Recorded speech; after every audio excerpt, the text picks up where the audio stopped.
Pelo sinal da Santa Cruz, livrai-nos Deus nosso Senhor dos nossos inimigos.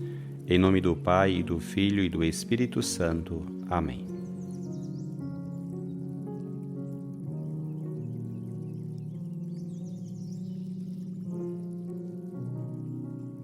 Do Evangelho segundo Mateus.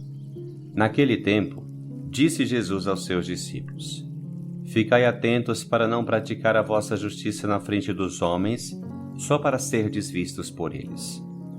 Caso contrário, não recebereis a recompensa do vosso Pai que está nos céus. Por isso, quando deres esmola, não toques a trombeta diante de ti, como fazem os hipócritas nas sinagogas e nas ruas, para serem elogiados pelos homens. Em verdade vos digo, eles já receberam a sua recompensa. Ao contrário, quando deres esmola, que a tua mão esquerda não saiba o que faz a tua mão direita, de modo que a tua esmola fique oculta. E o teu Pai, que vê o que está oculto, te dará a recompensa. Quando orardes, não sejais como os hipócritas, que gostam de rezar em pé, nas sinagogas e nas esquinas das praças, para serem vistos pelos homens. Em verdade vos digo, eles já receberam a sua recompensa. Ao contrário, quando tu orares, entra no teu quarto, fecha a porta e reza ao teu Pai que está oculto. E o teu Pai, que vê o que está escondido, te dará a recompensa. Quando jejuardes, não fiqueis com o rosto triste como os hipócritas. Eles desfiguram o rosto para que os homens vejam que estão jejuando. Em verdade vos digo, eles já receberam a sua recompensa. Tu, porém, quando jejuares, perfuma a cabeça e lava o rosto, para que os homens não vejam que tu estás jejuando, mas somente teu Pai, que está oculto.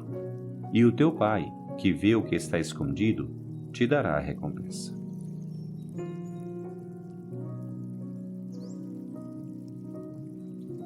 No Evangelho de hoje, Jesus traça um roteiro para seus discípulos: esmola, oração, jejum. Mas com indicações absolutamente claras, não para ser visto pelos outros, mas na coerência, na autenticidade do coração, onde só o nosso bom Pai, Deus, pode ver. A propósito desse texto do Evangelho de Mateus, gostaria de compartilhar contigo 3 reflexões. Em primeiro lugar, convém recordar o texto que antecede o Evangelho de hoje, um discurso no qual Jesus ofereceu sua nova lei, um contraste com a antiga lei judaica, no estilo de: vós ouvistes o que foi dito, eu, porém, vos digo. Não te esqueças da frase que encabeça as palavras de Jesus: se a vossa justiça não for maior que a justiça dos mestres da lei e dos fariseus, vós não entrareis no reino dos céus. Bem, o texto de hoje continua nessa mesma linha. O Senhor diz: ficai atentos para não praticar a vossa justiça na frente dos homens, só para serem vistos por eles. Ele vai agora nos mostrar como devem viver seus discípulos, como deve ser sua espiritualidade em relação à justiça.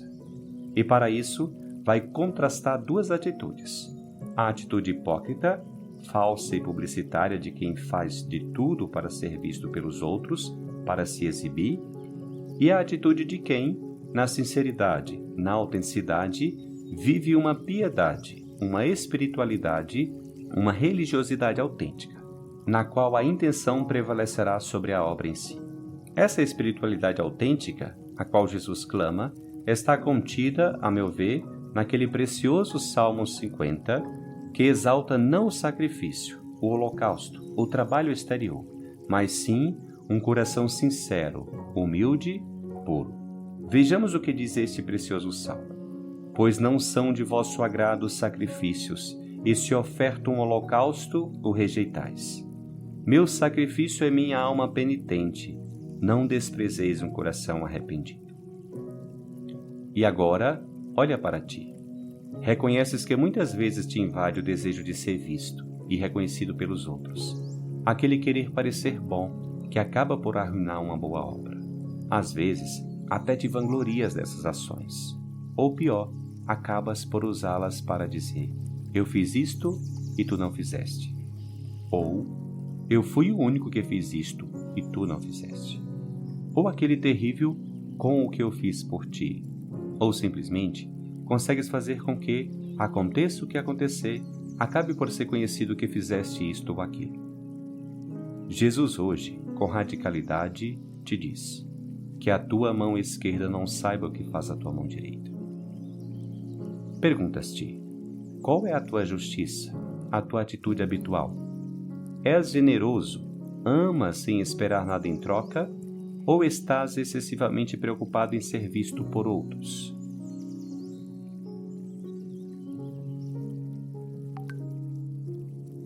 Em segundo lugar, Jesus concretiza essa atitude em 3 práticas: a esmola, a oração e o jejum, que são especialmente proeminentes e relevantes durante a Quaresma, mas que na realidade deveria acompanhar toda a nossa vida. Jesus diz: quando deres esmola, não toques a trombeta diante de ti, como fazem os hipócritas nas sinagogas e nas ruas, para serem elogiados pelos homens. Que a tua mão esquerda não saiba o que faz a tua mão direita. A esmola, no sentido mais estrito, é fundamental. Significa partilhar alguns dos seus bens com os mais necessitados, porque também aquilo que conquistamos, com esforço e justiça, vem de Deus, que quer que todos os seus filhos vivam com dignidade. Mas a esmola vai além dessa solidariedade. Não se trata somente de dar pouco ou muito do que se tem, mas de dar a si mesmo, de dar o teu tempo, os teus talentos, a tua disponibilidade. Jesus prossegue falando da oração. Quando orardes, não sejais como os hipócritas que gostam de rezar em pé, nas sinagogas e nas esquinas das praças, para serem vistos pelos homens. Ao contrário, quando tu orares, entra no teu quarto, fecha a porta e reza ao teu Pai que está oculto. A oração é vital para a vida de fé, mas também é necessário orar com autenticidade. Jesus alerta contra a hipocrisia de rezar para ser visto. Porém, essa é também uma oportunidade para nos questionarmos sobre o nosso modo de rezar. É claro que a Eucaristia, o Rosário ou o Terço, a Liturgia das Horas, são momentos de oração importantes, mas cuidado para não repetir palavras sem a devida atenção ou até mesmo para repetir sem saber seu significado. Reze com fórmulas ou de memória, mas que seja especial para ti, que penetres no sentido das palavras. E não te esqueças, rezes também com tuas palavras. Diga a Ele com total confiança por que tu queres agradecê-lo.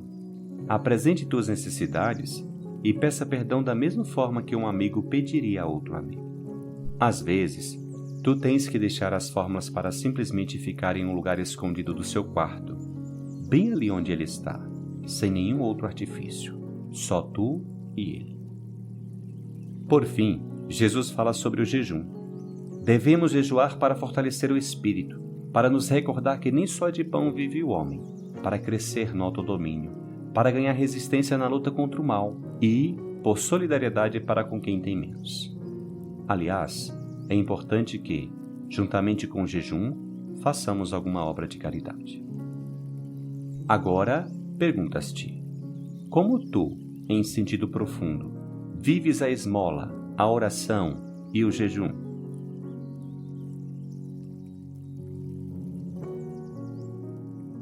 Em terceiro lugar, chama a atenção nesse texto o fato de Jesus falar em recompensas. Jesus diz que esses hipócritas já receberam sua recompensa. E sobre aqueles que agem com coração puro, com reta intenção, ele diz que o Pai, que vê no segredo, os recompensará. Jesus não está falando aqui de prêmios adicionais ou de recompensas somente para o céu. Está falando da própria realidade da ação. Quando alguém é hipócrita, falso, egoísta, recebe-se uma recompensa, uma satisfação talvez imediata, mas vazia, passageira, que deixa o coração sem nada, como água que escorre entre os dedos e não pode ser retida. A hipocrisia, a falsidade, só geram escravidão e inquietação. Não é à toa que se diz que no pecado está a penitência. E por isso Jesus diz com ironia: eles já receberam a sua recompensa. Por outro lado, quem doa com generosidade, quem reza com sinceridade ao Pai, quem jejuma com autenticidade, esse obtém uma recompensa preciosa. A verdadeira liberdade, a paz do coração, a alegria profunda de Deus. Essa é a recompensa que com certeza tu já experimentaste e que a Bíblia resume em outro lugar com a frase: há mais alegria em dar do que em receber. Quantos voluntários já experimentaram que, ao se entregarem aos outros, acabaram recebendo muito mais do que deram? Ou quanta paz e alegria vivem aquelas pessoas que têm uma experiência profunda de fé e de oração? Ou como são verdadeiramente livres aqueles que não têm o coração enredado ou preso às coisas e que são livres diante da opinião dos outros? Essa é a verdadeira recompensa, e não há prêmio maior.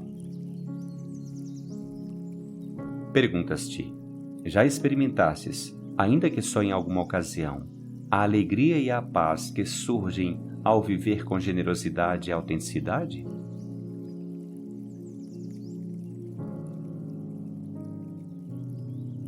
Que este Evangelho te leve a seguir Jesus consistentemente, sem duplicidade, sem vangloriar-te de tuas boas obras, porque até o que parece ser obra tua, na verdade, é obra de Deus em ti.